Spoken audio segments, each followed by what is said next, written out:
चंद्रयान-3 चांद पर खोजबीन करने के लिए भारतीय अंतरिक्ष अनुसंधान संगठन इसरो द्वारा भेजा गया तीसरा भारतीय चंद्र मिशन है।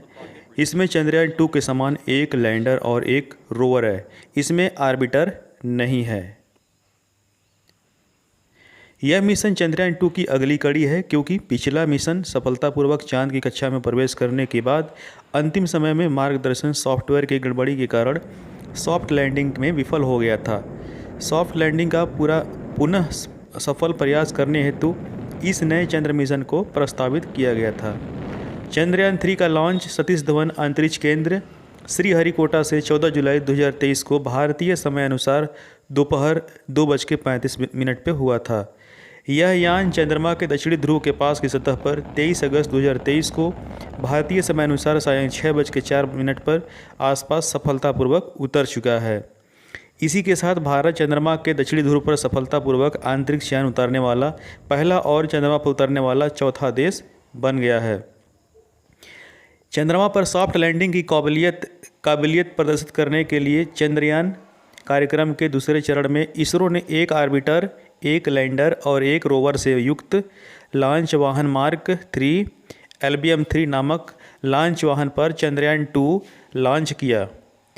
प्रज्ञान रोवर को तैनात करने के लिए लैंडर को सितंबर 2019 को चंद्र सतह पर टचडाउन करना था।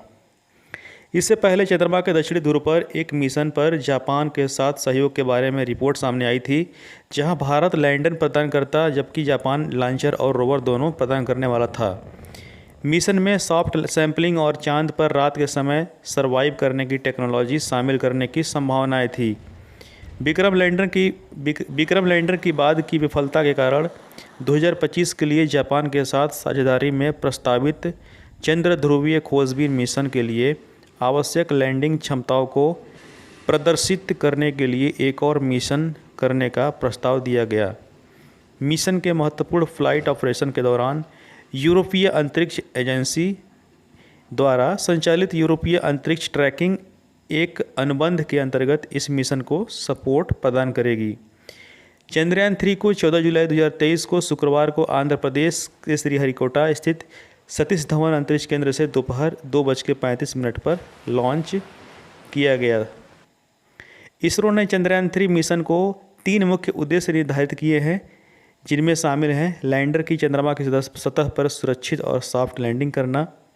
दूसरा है चंद्रमा पर रोवर की विचरण क्षमताओं का अवलोकन और प्रदर्शन करना।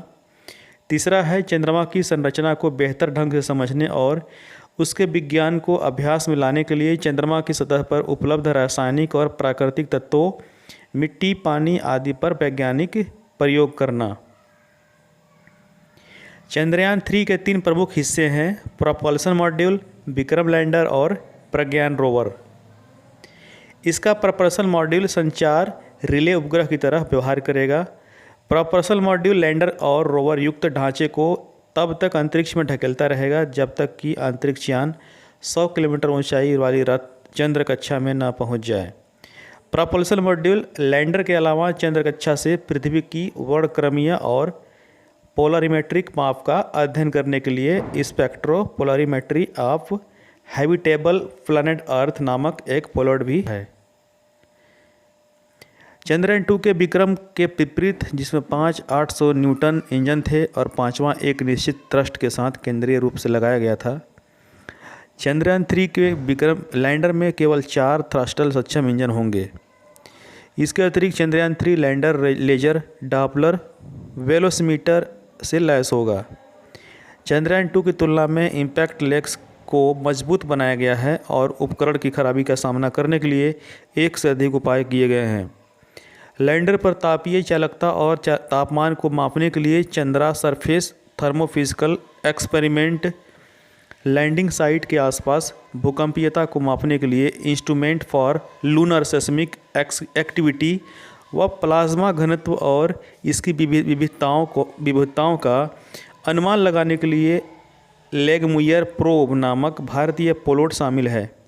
इसके अतिरिक्त नासा से एक निष्क्रिय लेजर रिट्रो रिफ्लेक्टर एरे को चंद्र लेजर रेजिंग अध्ययनों के लिए इसमें समायोजित किया गया है। रोवर प्रज्ञान 6 पहियों वाला लगभग 26 किलोग्राम वजनी एक रोवर है जो 500 मीटर के दायरे में कार्य करने की क्षमता रखता है। प्रज्ञान रोवर लैंडिंग साइट के आसपास तत्व संरचना का पता लगाने के लिए अल्फा पार्टिकल एक्सरे स्पेक्ट्रोमीटर और लेजर इंड्यूस्ड बैकग्राउंड स्पेक्ट्रोस्कोप नामक प्लॉट से युक्त है।